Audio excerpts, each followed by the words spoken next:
So hello friends, welcome back to my channel. Nोंथां बयबो surprise दिनै गिदिर नोंथांखौ जेनाखि नोंथांमोन आङो जेनाखि YouTube नि मोननै गोदान आपडेट्स फैनायनि सोमोन्दै खोन्थागोन एक्सप्लेन खालामना जेनाखि बे YouTube निफ्राय मोननै गोदान आपडेट्स फैनाया जों क्रिएटरफोरनि थाखायनो मोनसे मोजां खबर आरोखि ना ओके स' नोंथांमोना बे गोदान आपडेट्स फैनाय मोननै गोदान आपडेट्स फैनायनि सोमोन्दै मिथिनाया YouTube नि गोदान मोननै आपडेट्स फैनायनि सोमोन्दै मिथिनाया मोजां आरोखि ना जों क्रिएटरफोरनि थाखायनो मोजांखौ मिथिना लानाया आरोखि ना स' फार्स्ट अफ अल दङ फार्स्ट आपडेट जाहैदों YouTube नि गोदान आपडेट्स फैनाय जाहैदों फार्स्ट आपडेट जाहैदों मा जोंनि चेनेलाव माबा मोनसे प्रब्लेम जायोबा जों YouTube जों कन्टेक्ट खालामनानै लाइभ चाट खालामनानै जोङो कन्टेक्ट खालामनानै लाइभ चाट खालामनानै जोङो YouTube जों रायलायनानै मा नोंथांनि चेनेलाव मा प्रब्लेम जादों जों प्रब्लेमखौ बिसिनाव सोंनानै जोङो सल्भ खालामना लानो हायो आरोखि ना जोंनि चेनेलाव माबाफोर प्रब्लेम जायोबा स' आगोलहाय मा खालामनांगौ बेबायदि लाइभ चाट खालामनो थाखाय जोङो Google Chrome ब्राउजाराव थांनानैहाय जोङो YT स्टुडिय'आव थांनानै हेल्प अपसनाव क्लिक खालामनानै एकदमबारे मोनथाम अपसन क्लिक खालामबाय थानानैसो जोङो मा लाइभ सापर्टनि मोनसे अपसन जाखारो आरोखि ना स' दानियाहाय मा बेबायदि प्रब्लेम नंला आरोखि ना डाइरेक्टलि जोङो Chrome ब्राउजाराव थांनानै जोङो YT स्टुडिय'आव थांनानै डाइरेक्ट जोङो लाइभ चाटनि डाइरेक्टलि मोनसे अपसन मोनबाय आरोखि ना दा स' जोङो बिनि थ्रुयै जोङो दा जोंनि चेनेलाव माबा मोनसे प्रब्लेम जायोबा जों मा एबारहाय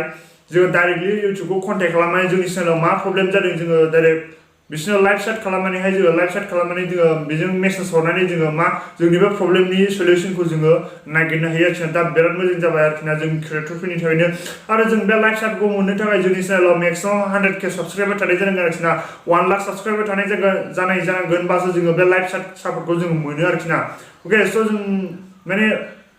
खम 100K नि साबस्क्राइबार नि गाहायबाथाय मोना आरोखि ना ओके लाइभ चाट सापर्टखौहाय 100K साबस्क्राइबार थानाय जानांगोनबासो मोनगोन आरो नेक्स्टआवहाय दङ कनफिउजन जानो नाङा आरोखि ना नोंथांमोना जेनाखि बे लाइभ चाट सापर्टखौ मोनैनि थाखाय 100K साबस्क्राइबार थाबासो मोनो आरोखि ना क्रिएटरफ्रा आरो नेक्स्ट आपडेट जाहैदों मा शर्ट भिडिअ बानायनाय YouTube शर्ट भिडिअ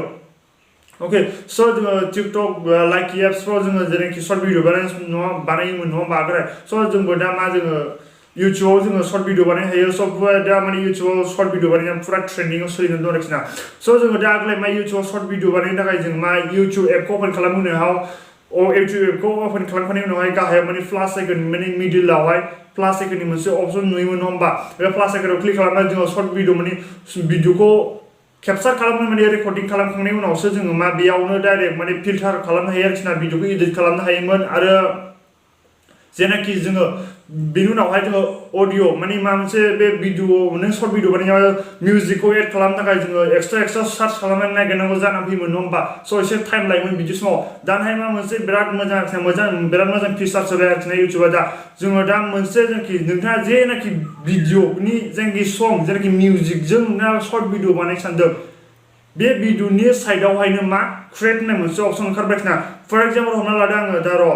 T सिरिजनि चेनेलाव थांसै T सिरिजआव थांबाय आं दा मोनसे संखौ सेलेक्ट खालामसै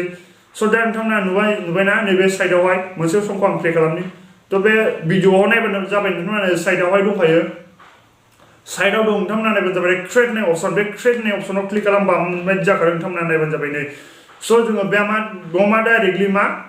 जेनाखि मिउजिकजों जोङो शर्ट भिडिअ बानायनो सानदों बे मिउजिकखौनो डाइरेक्टलि नोंथांमोना सार्च खालामनानै बेयावनो जेनाखि भिडिअ प्ले खालामखांनायनि उनाव क्रिएट होननाय अपसनाव क्लिक खालामनानै डाइरेक्टलि बे मिउजिकजोंनो मा जोङो शर्ट भिडिअ बानायनो हाबाय आरोखि ना बे जाहैदों बिराद मोजां फिचार्स YouTubeनि जोंनि दा एबार आपडेट्स फैनायाहाय जों डाइरेक्टलि खालामनांगौ जानानै फैयोमोन आगोलहाय जोङो मा YouTube एपखौ अपेन खालामनानै प्लास आइकनाव क्लिक खालामनानै क्रिएट भिडिअ शर्ट भिडिअ बानायनायाव क्लिक खालामनांगौ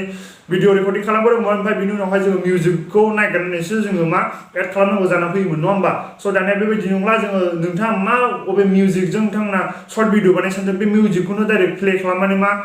भिडिअखौनो डाइरेक्ट प्ले खालामनानै ओमफ्राय बे शेयारनि अपसननि खाथियावहाय क्रिएट होननाय मोनसे अपसन ओंखारो बेयाव क्लिक खालामनानै डाइरेक्ट नोंथांमोना मा बे डाइरेक्टलि भिडिअखौ केपचार खालामनानैहाय बे मिउजिकआथ' थाखाबाय नालाय बे मिउजिकखौ सेलेक्ट खालामखाबाय नालाय बे मिउजिकआ थाखाबाय बेजोंनो ओमफ्राय डाइरेक्टलि नोंथाङा भिडिअखौ केपचार खालामदो जास्ट माबा खालामदो फिल्टार खालामदो अके स' बेबायदि जों दा मा YouTubeआव जों बेबायदि शर्ट भिडिअ बानायनो हासिगोन जोबोद इजियैनो आरोखि ना आगोलनि बायदि एसेबां